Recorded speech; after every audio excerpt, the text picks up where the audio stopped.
Yo, what's up guys, welcome back. So Light and Dark Festival, what is it? It's like day 2 and I'm almost there, you know, trying at least the first series or batches of duels. I use this particular deck. I think one of the better decks in the festival, simply because first of all it's kind of cheap. There are some ultra rares that already had, you know, from before, from past festivals like Cherubini, Rusty Bardish. I believe the only card I needed to craft was Redoer. Sadly an ultra rare, but it was needed, or it's needed, you know, because of Shade Brigadine, you know, giving the potential bounce. So this festival, I like the concept, you know, light versus dark. There were some problems, like apparently the initial idea was to, let's say if you picked like an attribute, let's say if you picked the dark, that in theory you would only be playing light players, you know, people who picked light. But in the long run, apparently, as expected, as we've seen, you know, from like the deck breakdowns and potential archetypes you could run in both attributes, it was kind of clear that the dark attributes, at least the dark attribute, the decks there were much better, much higher ceiling. Sure, you know, there are some decks in the light category like Exo Sister, fantastic deck, like going second against the deck. If it opens up that is and Martha, you're not winning that. Maybe with evenly matched going second, but other than that I don't see you winning that one. So that's why I picked Dark. Again, you know, kind of more of so cheap decks. I think most people already have like dark oriented decks.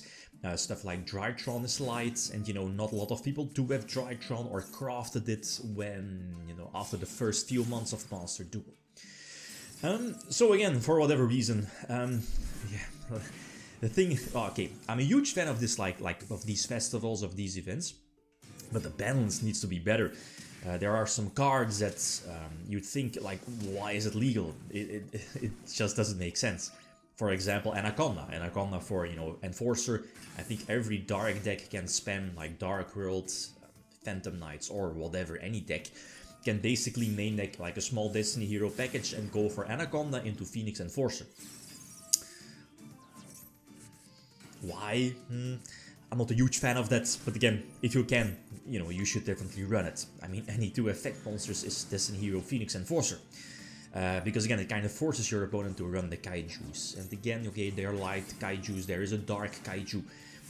The Call by the Grave, nobody is running it, obviously, right? Like short set, I'm not facing too many light decks, and that's why eventually I added in Super Poly as well. Like in the beginning, I wasn't running Super Poly, because, you know, obviously you are thinking, okay, I'm playing against lights. But I kept playing against darks like Labyrinth, Phantom Knight, Mirror Match, Heroes, or, you know, whatever. And Super Poly is just a blowout in like any dark mirror match. Picking 2 darks from your opponent, or even 3 to go for that Predaplant, you know, those Venom fusions in your extra deck. So Super Poly is a huge blowout. Especially also with Anaconda. So what's the deal with this deck? Again, you know, I cut it down some of the, you know, intro play, because everything, like, it's super, all the, you know, first plays are super similar. Any 3 cards equals Cherubini for, you know, the small Burning Abyss package, or Thorn Scale, and that, you know, equals Bardish. And then depending on which extenders you have, you can end on this particular field. Redoer is always preferred next to Anaconda, and if you have the opportunity, definitely go for the Evil Swarm as well. Nightmare to, you know, potentially put Book of Moon in your opponent's monster's face down. So on first sight, this looks really good. Like, this field looks really good, and it actually is. But you know how it goes with these festivals. A lot of people prefer to go second, or like myself, is instant, like the first, one of the few first cards that's going in these kind of decks in the festivals is evenly matched. Obviously, if you're going second against Exo Sister or stuff like that, you definitely want that to still have a chance, especially without Maxi and Ash. Sure, you could potentially draw it when going first, but, you know, Phantom Knight's Danger is a deck that can afford those discards, so you could potentially discard, you know, your evenly matched, so I guess that's fine. Same for Super Poly. Then again, Super Poly is a super versatile card. Like here, you can just set it, and, you know, if you're playing against a dark deck like we see again, it's just going to be a blowout. The biggest weakness of the deck is board wipes, as you saw, like evenly matched. If like my field, what was it? You have Enforcer, you have Redoer, you have Bardish, maybe a Bardish Pop with a Trap Engrave, you know, Reborn rank 3, maybe Nightmare, but that's no Omni Negation. So I think the only way to get out at least one Omni Negation is Savage, and that's Savage, you know, due to Destrudo. Destrudo again, optimal to be discarded or sent to the graveyard with all of those effects. And, you know, just target like a level 3, Destrudo will be a level 4, and, you know, double level 4, that's Boral Savage. So going first, that's basically your only Omni Negation, or could be your only Omni Negation, because like the amount of times that I've been like these fields are super easy for this deck going first, but you know, getting Even Lead or getting Lightning Storm and stuff like that, like if I have the opportunity to go for the Destrudo, definitely go for that Savage for that one of Omni Negation. So other than that, like, whew, my opponents, my losses, there's one included in a couple of moments, like, okay, this field, again, getting evenly matched, I guess is fine, because you're going to use the Enforcer on your Bardiche, you know, get it in the graveyard, and then you can reborn it with, like, Fogblade, etc. And Redoer will just banish itself, so keep Nightmare on field, or if you don't have Nightmare, just keep Redoer on field, right? You can just potentially bounce a card from your opponent and still have a potential interruption.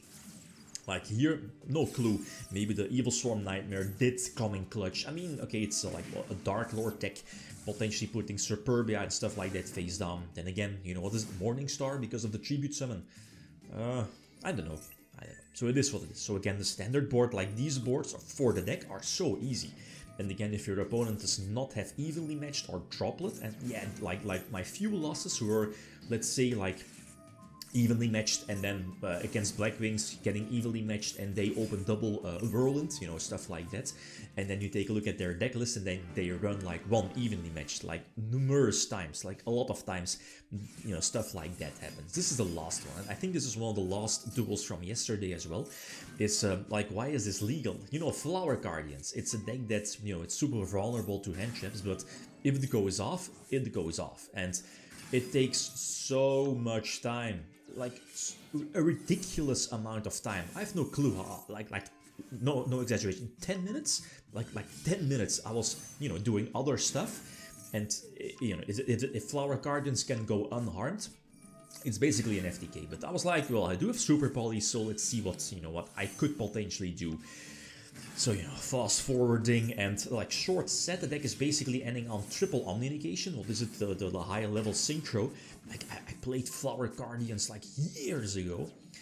So what is it, triple Omni Negation, graveyard prevention, burn damage. And even though you can super poly for 3, for whatever reason, the Synchro also triggers reborns or special summons like extra deck, like whatever, right? But I mean, a short set, like 10 minutes into the duel, and this is not fun to play against, right?